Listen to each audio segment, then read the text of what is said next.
होई अष्टमी व्रत की पौराणिक कथा। होई अष्टमी का व्रत संतान की लंबी आयु व मनोकामना को लेकर कार्तिक कृष्ण अष्टमी व्रत रखा जाता है। इस साल यह व्रत रविवार को मनाया जाएगा। ऐसी मान्यता है कि होई अष्टमी का व्रत करने से होई माता खुश होकर बच्चों की सलामती का आशीर्वाद देती हैं। संतान की सलामती से जुड़े इस व्रत का बहुत महत्व है।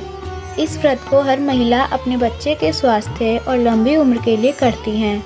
कुछ महिलाएं इस व्रत को संतान की प्राप्ति के लिए भी करती हैं। एक साहूकार के 7 बेटे थे और एक बेटी थी। साहूकार ने अपने 7 बेटों और एक बेटी की शादी कर दी थी। अब उसके घर में 7 बेटों के साथ 7 बहुएं भी थीं। साहूकार की बेटी दिवाली पर अपने ससुराल से मायके आई थी। दिवाली पर घर को लीपना था, इसलिए सारी बहुएं जंगल से मिट्टी लेने गईं। यह देखकर ससुराल से मायके आई साहूकार की बेटी भी उनके साथ चल पड़ी। साहूकार की बेटी जहां मिट्टी काट रही थी, उस स्थान पर स्याहू अपने 7 बेटों के साथ रहती थी। मिट्टी काटते हुए गलती से साहूकार की बेटी की खुरपी के चोट से स्याहू का एक बच्चा मर गया। इस पर क्रोधित होकर स्याहू ने कहा कि मैं तुम्हारी कोख बांधूंगी। स्याहू के वचन सुनकर साहूकार की बेटी अपने 7 भाभियों से एक एक कर विनती करती है कि वह उसके बदले अपनी कोख बंधवा लें। सबसे छोटी भाभी ननंद के बदले अपनी कोख बंधवाने के लिए तैयार हो जाती हैं।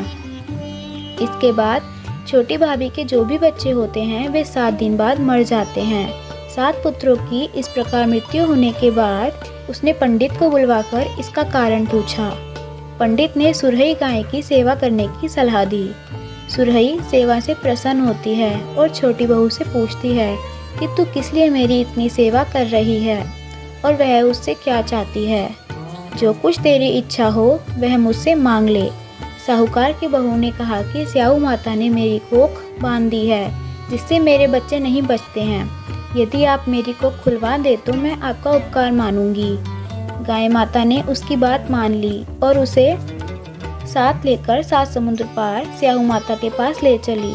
रास्ते में थक जाने पर दोनों आराम करने लगते हैं। अचानक साहूकार की छोटी बहू की नज़र एक और जाती है। वह देखती है कि एक सांप गरुड़ पंखनी के बच्चे को डसने जा रहा है और वह सांप को मार देती है। इतने में गरुड़ पंखनी वहां आ जाती है और खून बिखरा हुआ देखकर उसे लगता है कि छोटी बहू ने उसके बच्चे को मार दिया है। इस पर वह छोटी बहू को चोंच मारना शुरू कर देती है। छोटी बहू इस पर कहती है कि उसने तो उसके बच्चे की जान बचाई है। गरुड़ पंखनी इस पर खुश होती है और सुरही सहित अपने स्याहू के पास पहुंचा देती है। वहाँ छोटी बहू स्याहू की भी सेवा करती है। स्याहू छोटी बहू की सेवा से प्रसन्न होकर स्याहू छोटी बहू को 7 पुत्र और 7 पुत्र वधुओं का आशीर्वाद देती है और कहती है कि घर जाने पर तू होई माता का उद्यापन करना, साथ होई बनाकर 7 कढ़ाई देना। उसने घर लौटकर देखा तो उसके 7 बेटे और 7 बहुएं बैठी हुई मिली। वह खुशी के मारे भाव विभोर हो गई। उसने 7 होई बनाकर 7 कढ़ाई देकर उद्यापन किया। होई का अर्थ एक यह भी होता है अनहोनी को होनी बनाना, जैसे साहूकार की छोटी बहू ने कर दिखाया था। जिस तरह होई माता ने उस साहूकार की बहू की कोख को खोल दिया, उसी प्रकार इस व्रत को करने वाली सभी नारियों की अभिलाषा पूर्ण करें।